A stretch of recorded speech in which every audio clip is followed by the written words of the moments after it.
you very much to Naomi and the Centre for having a farmer panel to hopefully bring some of the amazing insights and lessons we've had today back to the real world, back to the practicalities out on farm. So I'm Carla, and I'm going to start by briefly introducing the three panellists here. I won't go into their extensive and impressive bios. You can read those on the website. So I'll briefly introduce them, and then we'll kick into a couple of questions from that we've pre-prepared, and then we'll jump into the audience questions, so get those coming through. All right, so first up, I would like to introduce Hinehou Timutimu, who whakapapers to Tūhoi, Whakatauhia and Te Ariawa, and is the General Manager of Te Tawa Kaiti Lands Trust, a dairy and maize business in Ruatoki, the Bay of Plenty, for those who don't know that. Second, I've got Paul McGill, who is the Head of Innovation and Extension at Pamu, which will need no introduction to everyone here. And then third, we have Aidan Bichan, who is a shareholder and director and farmer from the Wairapa on our winter milk dairy farm. So, first off, I'm going to pass to you, Hinehou, to tell us a little bit about your business, your values, and why greenhouse gas emissions is so important to you and your business. Kia ora koutou, thank you, Carla. Te Tawa Kaiti is a Māori lands trust. We have two main business units, one in dairy and the other one is maize for grain.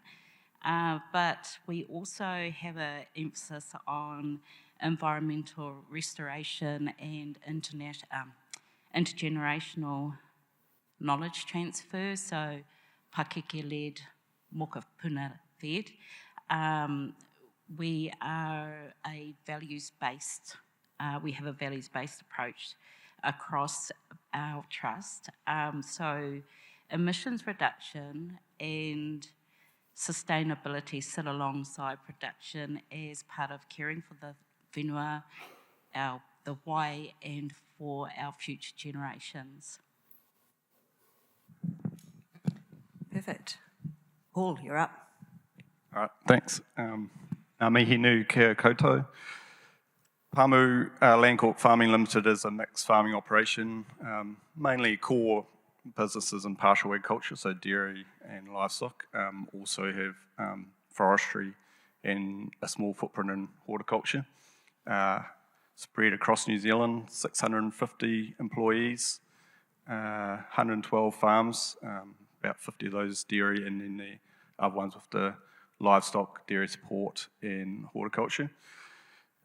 We've been in existence in various forms for 140 years now, so we have a long history in New Zealand and in our current form since 1987 as a state-owned enterprise, which came out of Lands and Surveys before that. Basically, in terms of area, we're sort of about 150,000 hectares of owned land, about 200,000 hectares of leased land. That's mostly in Molesworth, in the high country farm there. We also have about 20,000 hectares of production forestry and 15,000 hectares of native biodiversity, kiwi2s and the like.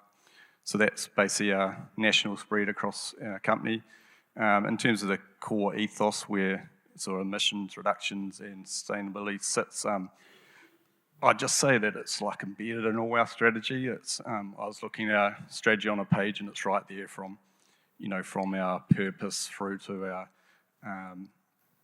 strategic choices and our outcomes and our values. So just touching on that a little bit would be like if I just take our purpose is to lead the delivery of commercial and sustainable agricultural solutions for future generations. So as you can see, that's very much about what we're here today, and as been talked about, it's not just emissions, it's that sustainability piece too. Thank you. Aidan.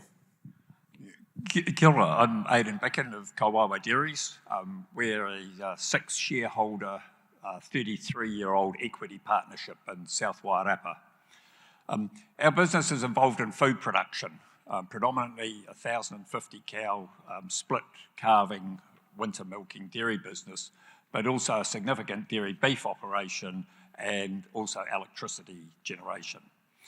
Our ethos is be good to people, animals and the environment, and they will treat you well. Our board decision-making process considers the farm, the community, the country, and the world. This led us into the environmental improvement path, where reducing nutrient losses helped ecosystems in the drain network, improved water quality into Wairapa Moana, and was profitable as well. We quickly discovered that what was good for the environment was also good for greenhouse gas reduction.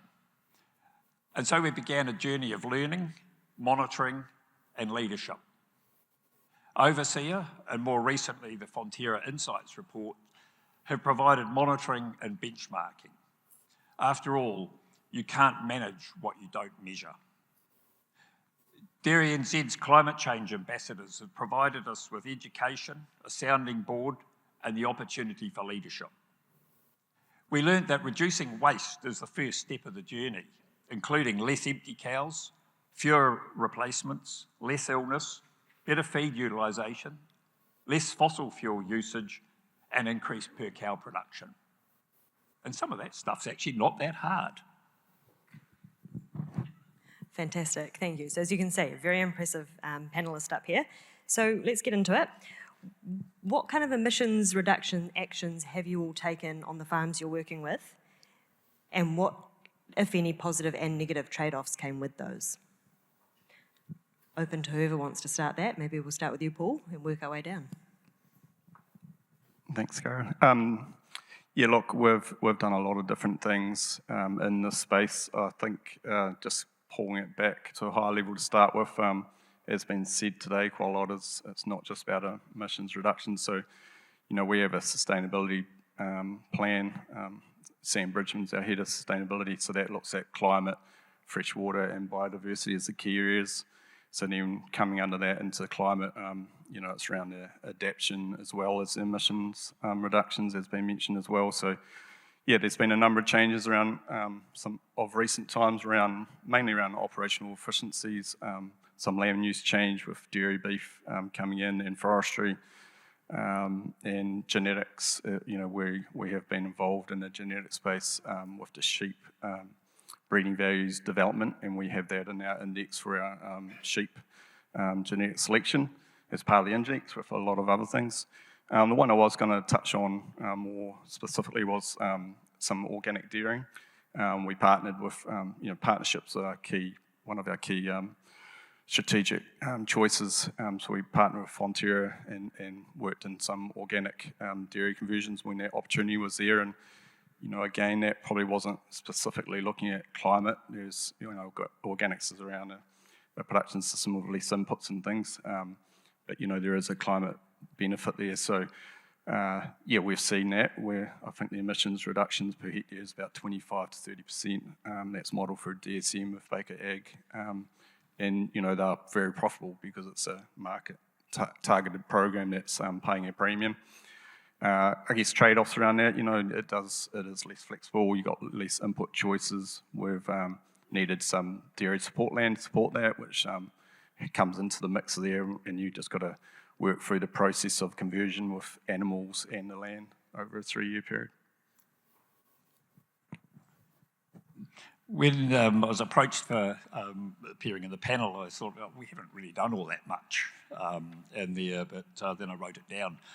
So we've reduced nitrogen inputs from 200 kilos of N per hectare down to 63, so lowering nitrous oxide emissions and leaching losses. We've moved to a lot of direct drilling in crops and pasture renovation, so reducing tractor passes from 6 or 7 down to 2. But I do note that glyphosate is vital for this change. Reduces diesel use, losses from bare soil, but we've accepted weedier pastures and slower establishment of some crops. We've invested in irrigation, so more homegrown feed, increasing pasture production by up to 30%, and also growing considerably more clover in our irrigated pastures. We're now in the top 20% of farmers in our region for homegrown feed eaten.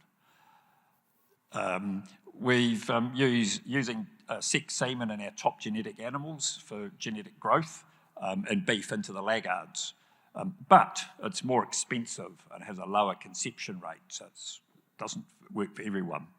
We grew kale for our winter milkers to reduce methane production, but ended up with more bare soil, nutrient runoff, mastitis risks, and have moved away from that strategy.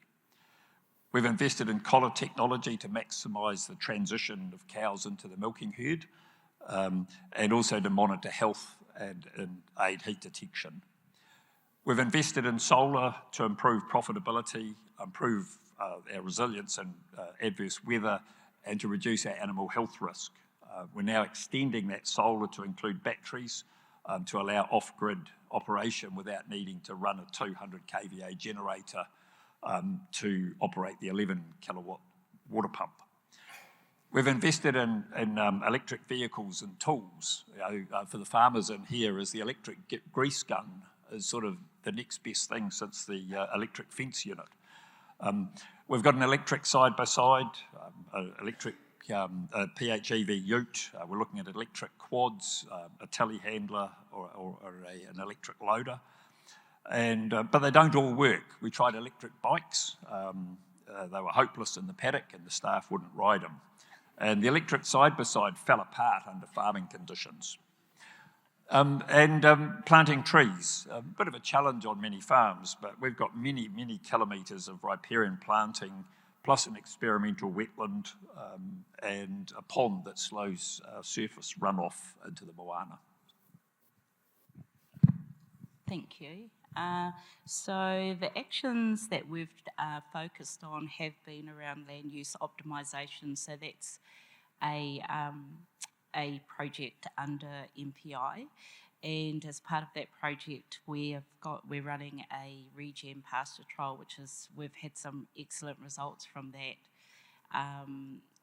Feeding started out in the end of January this year, and we were seeing percentages on the daily increased of about 12% in February, and in January we were down 14%. So, and that's all due to grazing on the regen pasture. So we have that. We also had another MPI-funded project, and it was facilitated by On-Farm Support Services, and that was around lifting production and performance across our dairy unit. It designed and scoped out our water reticulation system, but also we integrated improving our genetic worth across our herd.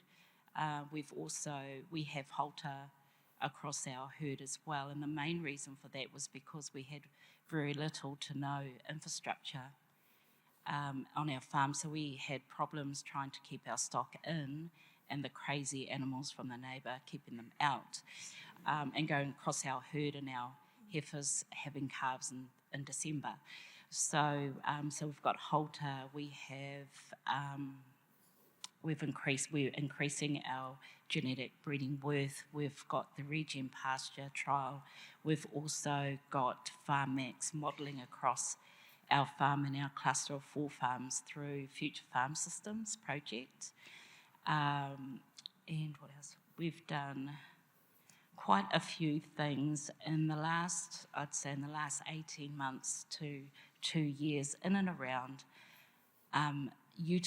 utilising and optimising our whenua so that we are going to be sustainable in the future. So around the whenua, that's what we're doing on our dairy unit. We also have other projects that we're running as well. So that's around intergenerational knowledge transfer and how we are restoring our wetlands and our waterways. So we formed a catchment group. It was post-Gabriel, and we'd never seen impacts of flooding that we'd seen across our maize unit that went through to the neighbours and down into our community. So each year we restore a part of the waterway, and that will take us to where it meets the Whakatane River. And so everything that we do at our end impacts everybody down at Whakatane. It'll probably take us 4 years before we land there. But the results that we've seen from the water testing results have been amazing, and we've seen return of our native Tonga species can return in that short period of time. So it's been really, really good. So there's that. And then also we have a ECA co-funded solar on farms project that we're rolling out. It should be installed in and around about May. And so post Vaianu, we'd never experienced having no power for up to 72 hours. We do experience outages on the weekly, but only possibly for about a day or so, but not for that length of time. So that demonstrated just how vulnerable we are, because where we are, we're isolated. We get blocked out from flooding, but never from power outages for that length of time. And we needed to milk the cows. So having solar coming in is going to mitigate that vulnerability for us. And there was one other thing too. So for us, I think looking at our whole system change for our farm, and also the other clusters, the other farms in our cluster, in our area, is going to be beneficial for us for the future and for sustainability. Thank you. I think if anything, that's highlighted to me the need for creativity and flexibility in this process. You've all come up with, you've all got very different farming businesses, but you've also needed very different strategies to suit your own farming context. And I think it's really important that we don't lose that as we move through this transition. I'm going to jump to a question from the app, which actually was posted at about 7 o'clock this morning. So someone was very eager, and it's a great question. Given the pressure to stay productive while cutting emissions, what would help farmers best to adopt low emission solutions at scale without compromising the productivity and profitability? Whoever wants to take that first. Oh, correct. I think Cameron summed it up really this morning when he talked about New Zealand productivity rates and that of agriculture. New Zealand, looking at our competitive advantages, is our productivity in our sector in this country is strong. And that whole inflation game, if you stand still in agriculture, the inflation costs come up, and basically stand still, you go backwards. So New Zealand's been really good at that. We've got a good headwind in productivity. There are options to do productivity, as has been said before, and do this emissions reductions and these other sustainability things. So obviously, if people out there have got solutions where you can demonstrate that productivity gain is a great thing, whether that's in genetics, whether it's utilising, for methane inhibitors, whatever the inhibitor technology. But if that 6, 7, 8% of energy wasted, if you can change that into production, well, there's the benefit you can give to farmers. I think it's probably not quite answering the question, but it's actually doing the basics really well. Is attention to detail and lifting the bottom 25% of producers to even to average, or perhaps moving them out. And we can't say that, sorry, but realising that everyone's on a journey and they're on different places in that journey. But I think it's actually started by doing the basics really well and making sure that we're getting good science-driven information that farmers can understand and act on.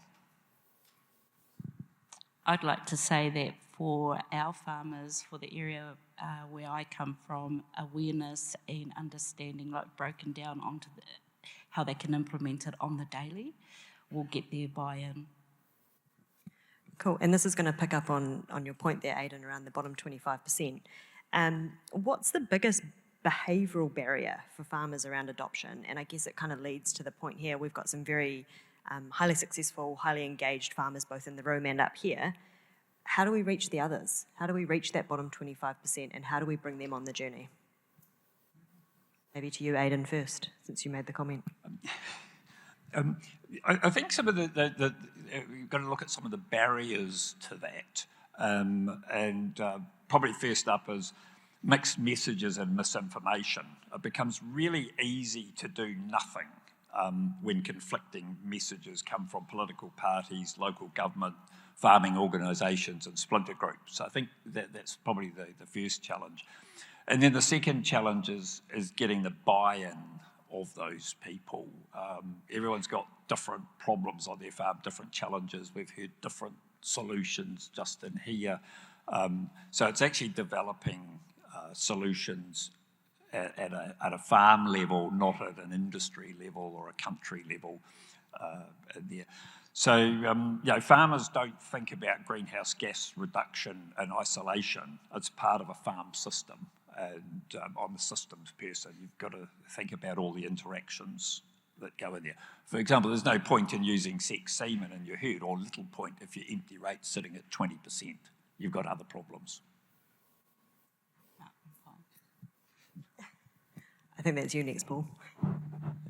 On barriers, yep. I think, there's two things there. It might be the laggards or the bottom 25%, but I think you've got to be careful there too.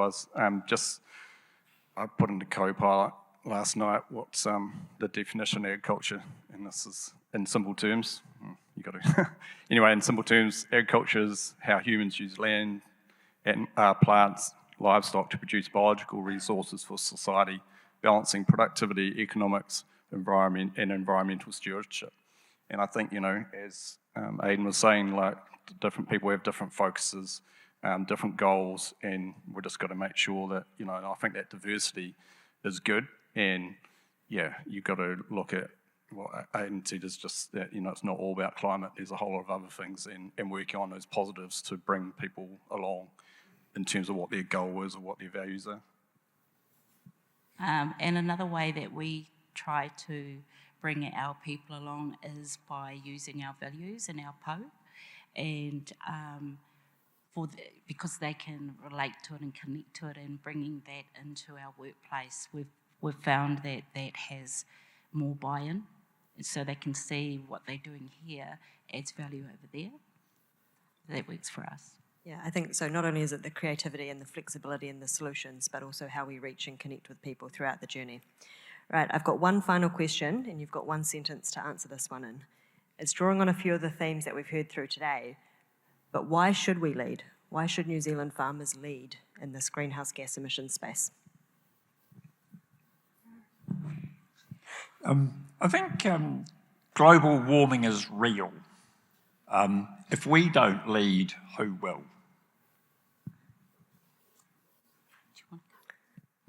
Look, there's opportunities in leadership. We've got to be bold. That's one of our values. And being bold gives you the opportunity to exploit that value in the market and connect with those customers. Fantastic.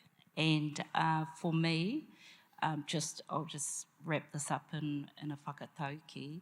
Ka rai te whenua, ka rai te tangata, serve the land as well, the people are well. Fantastic. And I guess as a challenge to the audience, as the next speaker and MC is coming back up, are you leading in your respective field in this space? And if not, what could you be doing differently? So thank you very much.